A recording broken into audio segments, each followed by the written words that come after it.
बहू का अत्याचार। अगर आपको वीडियो अच्छी लगे तो लाइक शेयर एंड सब्सक्राइब ज़रूर करना।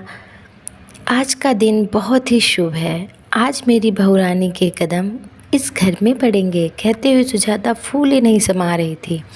दो ही तो बच्चे थे उसके, निधि और सुमित। निधि का ब्याह करे हुए 3 बरस हो गए थे और उसका प्यारा सा बेटा भी था। और आज सुमित की शादी करके जिम्मेदारियों से मुक्त हो जाऊंगी। ब्याह के पूरे रस्मों रिवाज के साथ बहू को विदा करवा घर में प्रवेश करा ही रही थी कि बत्ती चली गई और बाहर मौसम खराब के कारण बिजली भी चमक रही थी। लगता है बारिश होने वाली है, जल्दी चलो कहते हुए फिर रस्मों की तैयारी में लग गई।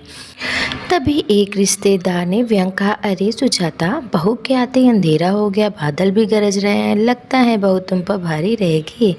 और सारे ठहाकों के साथ वातावरण गूंज उठा। एक बरस कैसे पंख लगा के उड़ गया पता ही नहीं चला। सुमित के घर नन्हे मेहमान शौर्य का आगमन भी हो गया था। कुछ दिनों से बहू ज्योति का स्वभाव रूखा हो गया था सुजाता के प्रति।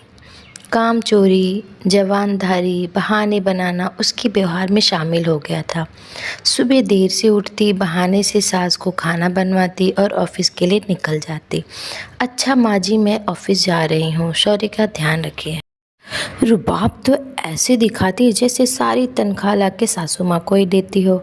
ज्योति ऑफिस जा रही हूँ कहकर सारे दिन काम से निजात तो पा लेती, पर यह कभी नहीं सोचा कि अपनी बूढ़ी सास पर घर के काम और बच्चों की जिम्मेदारी छोड़कर जा रही है। कौन है पीछे से मदद करने वाला? सारा दिन सुजाता घर और पोते को संभालती रहती। अपने लिए तो उसे फुर्सत ही नहीं थी। अब बूढ़ी हड्डियों में ज़्यादा जान भी नहीं थी तो पूरे शरीर में दर्द होने लगता। शाम को ज्योति घर में घुसते ही बोली, आज मैं बहुत थक गई, चाय बना दोगी क्या माँ जी? सुजाता सुन्न सी खड़ी रह गई है, सोचते हुए कि बहू को ज़रा तरस नहीं है मुझ पर।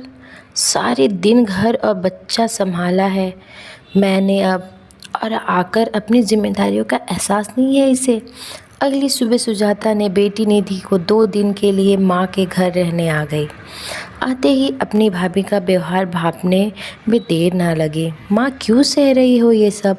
पूरी ज़िंदगी आपने जिम्मेदारियों का बोझ में जी है, अब तो आपके लिए समय निकालो। कब तक घर के उलझनों में उलझी रहोगी? भाभी से क्यों नहीं कहती कि अपनी जिम्मेदारी संभाले? वो बहू है इस घर की, तुम ही नौकर की तरह सब काम करती हो।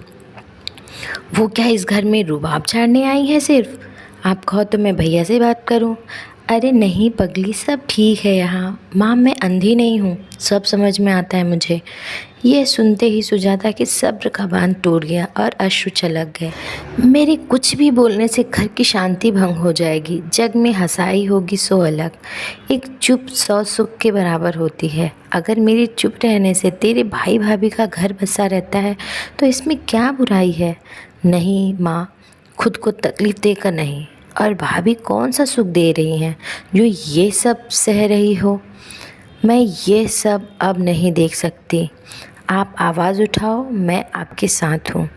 बच्चों को माँ बाप की प्रॉपर्टी का ही नहीं, उनके सुख दुख का भी ख्याल रखना चाहिए। दोस्तों, अत्याचार करने वाले से ज़्यादा दोषी अत्याचार सहने वाला होता है। रिश्ते अगर अपनी मर्यादा को भंग करने लगी है तो आपको अपनी रक्षा में आवाज़ बुलंद कर लेनी आवश्यक है। धन्यवाद। अगर आपको ये कहानी अच्छी लगी तो आप कमेंट करके ज़रूर बताएं और एक लाइक कर दें। और ऐसे ही अच्छी अच्छी कहानियों के लिए आपको करना है, एक छोटा सा काम करना है, subscribe. Thank you for watching. मिलते हैं नेक्स्ट स्टोरी में, तब तक के लिए बाय बाय।